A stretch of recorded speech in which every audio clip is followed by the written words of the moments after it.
So this, I promised my wife I wouldn't go too deep into the midrash, but there is significant midrash in this Torah portion.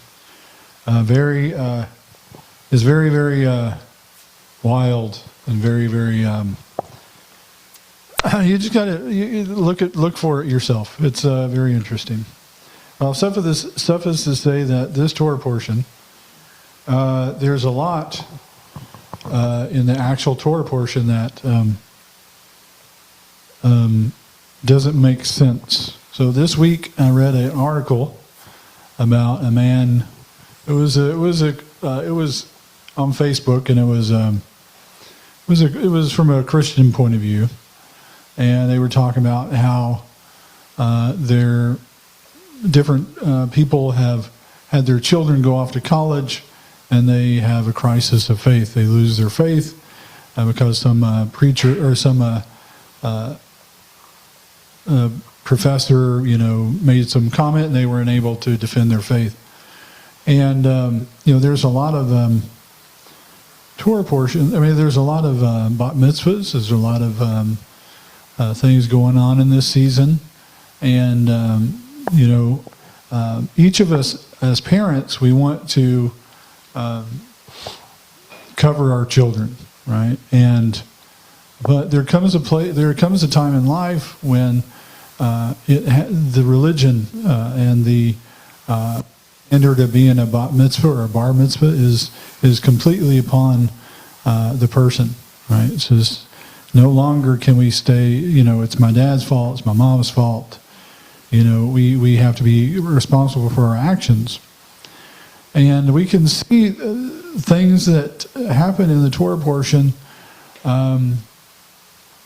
We can see this all the way back from the situation where Yosef was instructed, and he chose to rely on the instruction that his father gave him. And he had a choice when Potiphar's wife came to him. And according to the law of Egypt, and according to the situation that the wife was in, now I'm speaking a little bit midrashical here, it would have been a mercy to actually in the eyes of Egyptian law for him to be with her, all right? But he knew what was right when everybody else in the world in that particular area, he remembered what his father taught him. That Hashem says adultery is wrong. He knew that everything was given to him, including his wife, right? And you remember, it wasn't necessarily the adultery, but the shame that was caused by it. So the wife, Potiphar's wife, took it as like, you're saying you're better than me. Anyways.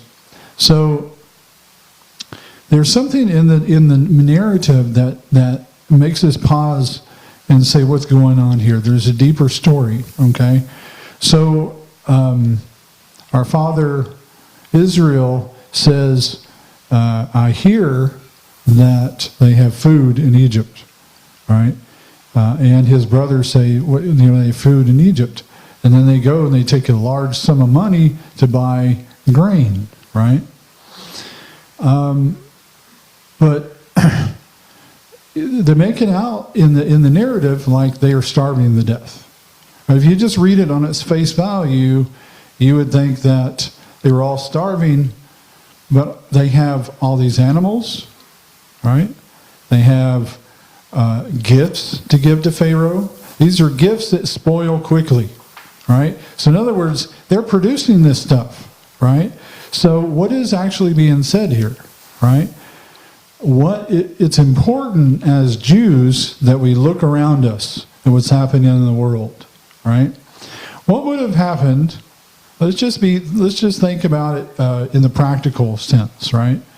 Everybody, all your neighbors, and all the people around you are going to Egypt because they're starving, right? Would it be smart for Israel and his children to be staying in the land where everybody's going to Egypt? and say, no, hold on a second. I'm going to just stay still because we're fine. We have honey, we have all these things, we have food to feed our animals, we have water. So him being knowledgeable looked around and read the signs, read the tea, as it were, right, and saw what was happening. He made a decision. There's something happening in Egypt, right? So he knew that Hashem was saying, okay, look, the whole world is going to Egypt. You probably should go to Egypt too, right? So he sent his sons. So Hashem is like also giving the sons an opportunity to reclaim. Some of the Midrash says that they actually took that extra money so that they could find Yosef and purchase him back, right? So we get to this point where we also see something similar in the narrative of Yosef. So we have to look from the point of view of Yosef. So the very last thing before Yosef is sold into slavery, he has this dream that he tells his father, right? He tells his father, the sun and the moon and the stars all bow down to me. And his father rebuked him. And the next thing we have of Yosef is Yosef being sent off to his brothers, right? It could be that Yosef thinks that his father was in on the selling and slavery. He asked his brothers, is that old man, that your father, is he still alive? You can hear the pain in Yosef's voice. Why didn't he? I've been here for years, suffering and slavery, and in prison. Your dad's alive. My father's alive. You can hear the pain in his voice. But he pushes past that. He pushes past the pain.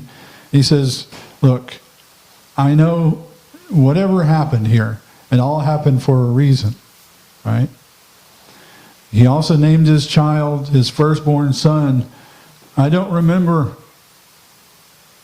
So there's a massive amount of pain. A lot of times we make it a nice little story, but there was an immense amount of pain that happened in Joseph's life.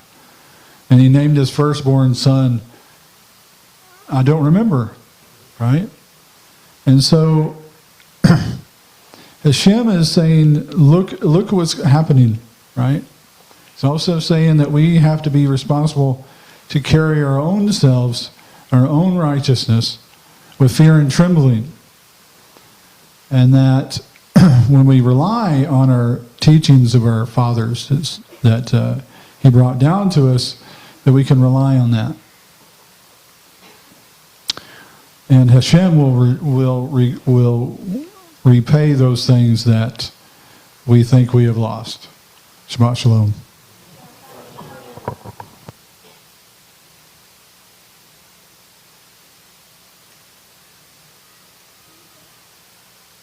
Shabbat Shalom.